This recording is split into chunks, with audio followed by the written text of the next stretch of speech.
we know it doesn't come easy, right? We've talked about this constantly. That's why there's a spotlight, but we also know, you know, everybody has probably gone through a slightly different journey than each other, but eventually we kind of got there in the end. But I would love to kind of take some time to reflect on how difficult it was and how, you know, what are some of the moments that you've gone through in your career where you kind of go, this is the reason why I couldn't do this because I was a woman. And I'm sure we've all gone through that kind of moments where this is my limitation. And how do you kind of come up, how do you kind of like gone through the hurdle, and what was your, you know, magic trick or anything like that, as if you've got a magic wand? I mean, I can start it off. Like, I don't like I said, I think I've been quite lucky. Like, I've kind of had like two lives, let's say, like, because I was in Australia before and focusing on my career, and then decided to come to Europe. Then I had to start from the bottom again. I've been kind of lucky to, not lucky, of course, I worked really hard to get here. I hate that word, luck. Hard work got me here. But like, I would say more, I had like some more realizations, like when it came to sports and things like that, like comparing myself to a man and what a man can do compared to what a woman can do. And I think I faced some barriers there, like not in regards to strength, but like really that my own personal body couldn't do it for different circumstances and things like that. I'm not sure if it is really reflected in like the workplace now, like, because, you know, women, we have like an emotional roller coaster and things like that. I would just like to open the question up to you women, if you ever experience anything like that in the workplace in general. It is a hard one. And I, as you know, we have some of these questions shared with us earlier on, and I have thought and thought and thought and thought about it quite hard, quite old as well. So that's a lot of years to think about. I genuinely don't think I have that experience previously because I'm a woman, but more of who I am or the level I am, there are other variety of reason. Um, but definitely not because I am a woman. That's good. I think the takeaway could be transferable, perhaps. Whether usually it is, I would say maybe due to biases of certain anything that could be a potential biases. The important part is, I think, as we shared here, is of course work hard, do really good work. But when one is faced with such situation, the important part is to stay true to yourself. And this is something that I think sometimes, whether we are a woman leader or leader, is we think this is what good looks like. So if you're an introvert, you think you have to be an extroverted leader. But the outcome that we want to achieve is the same. And by staying true to yourself, you find different ways to achieve the same outcome. And we will have, how do you say, it's easier to play to your strength to achieve that outcome than to be something else that you are not to achieve that outcome. So for example, I'm an introvert.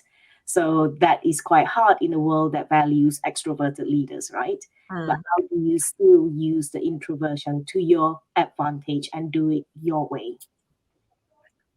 Yeah, I think you're absolutely spot on there, in the sense that, of course there are challenges, but it also comes down to who you are personally. My personal experience is I've never really had a huge challenge in front of me, in the sense that I'm not able to do this because of my gender. It's throughout my career, at least in the early years, I definitely have seen limitation based on my age, not my gender per se. So for example, I would work really hard as part of the project, and it's already been closed off, and it was a great deliverable, and we're all celebrating. But just to be able to kind of raise my hand and say, oh, I was actually a big contributor to this, but then I'm only in my early 20s, have kind of defined who I am. And I think this is probably one of the most common challenges in a millennial leadership role. It's because we've kind of, contrary to the legacy and traditionally career path, we've probably jumped a few steps and kind of gone, the world has a lot more opportunities now. So if we're not harnessing them, when will we harness them? So I think for me personally, it has always kind of come down to age, at least in the early stage of my career. So I'm really, really happy to hear that, not all of us have gone through, the challenges of just because of your gender, because I would only kind of think, if this happens to women, what about other people who are, have picked their own gender identities? Does that mean that they would never get opportunities? And we're also, I would love to know, I would love to say that we've moved the needle in terms of women leadership, but we all know in realistic terms, it's a very small margin that we've actually moved. So just conscious about how difficult it would actually be for others who are, who've have different identities and genders. I think what happened to me was a combination of being a woman and my age. So at the previous company that I was working for, it was a big corporation, and then one of the business units of this big corporation went through a separation phase, and then we had to go through a merger and acquisition with another company. So that in terms of people and HR was very complex and very emotional for a lot of people, because there have been people working for like 10 years or more for a certain company that changes their name, and there's reorganization, restructuring. So I was like a very unsafe moment, and I was lucky enough to work in a HR team. In that case, there was a person with like, I don't know, 30 years of experience, and he wanted to create a team that had people from different backgrounds and different ages and different points of views, and he really wanted to have young people in the team and to like push a little bit and give them a bit more responsibility, even, that maybe they could handle at the time. And I was one of those people. I was very lucky, but it was also very hard for me, because I come off as a very like confident person, outgoing, but sometimes, I have my own insecurities and I'm very sensitive, but I don't want to show, also because I was working in that it was one of those corporates, like one of those corporates that you see in the movies, like very cold, gray building, something like that. Women that are going to the office with high heels, something like that. So I had to show like a very cold exteriors, and I was very sensitive and insecure all the time because I was given a West Europe HR manager role.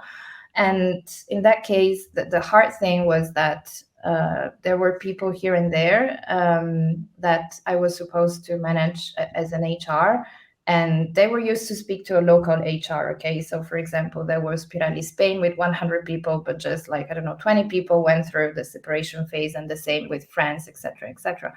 So in that case, that was super challenging for me because I had to get to meet people and learn HR processes and stuff. And sometimes even women are competitive with each other, because there are other women from another generation that are maybe 40, 50, even more, and even older. And they're saying, I've been in like a specialist position for a long time, and now there's this young person, she's not even 30 years old. She comes in a role, she's a West Europe HR manager. What is that? Why should I help her? What is behind that? Something like that. So even sometimes women can be a little, competitive, because there's been that legacy for a very long time that they couldn't get to that, have like these exciting international roles on exciting project with restructuring and all of that. And then the leader in that case, the global HR director, thought that he could have a mix of like young people and experienced people that work together, And so at that case, the thing for me was I was young, and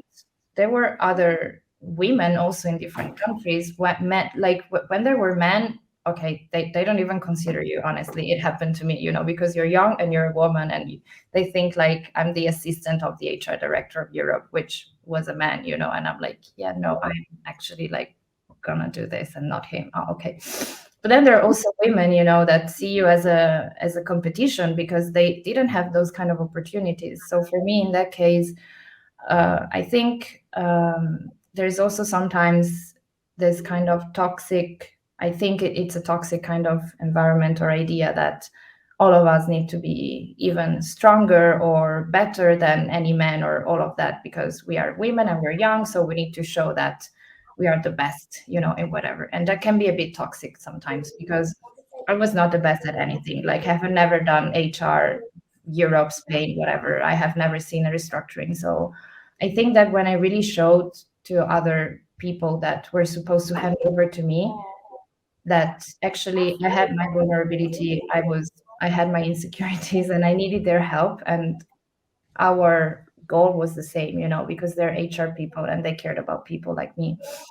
Actually, there were, you know, two colleagues that saw, okay, at the beginning they were competitive with me, but then they saw, okay, but she's a young person and she's a woman, so I should help her, you know, because she's not coming here to steal anything from us, or you know, she can be good at her job, she has potential, so I should help her. But I went there and I said, look, I don't know anything about it, and most probably I'm going to fail, but maybe you can help me with this, you know. So I think in that case, my insecurity and not showing that I was going to go there and be better than them at what they were doing before was the key to success. And I've learned so much, and it was a great experience in the end. But at the beginning, I was super scared, and I also thought, why did they choose me for this position? I have no idea. Like, I have no experience in this, but it was great. And I think that this was also at the beginning, you know, a struggle because they were women, but in the end, we found a way to communicate with each other. And I didn't, like, in that case, insecurity was a strength and a weakness. And I think we should be also more supportive and inclusive, that you can be very good at your job, but you can have your insecurity, you know. We don't all have to be super strong and perfect all the time, because that is expected. If you're a millennial woman, you know that, okay, they promoted you because you're perfect. I'm not.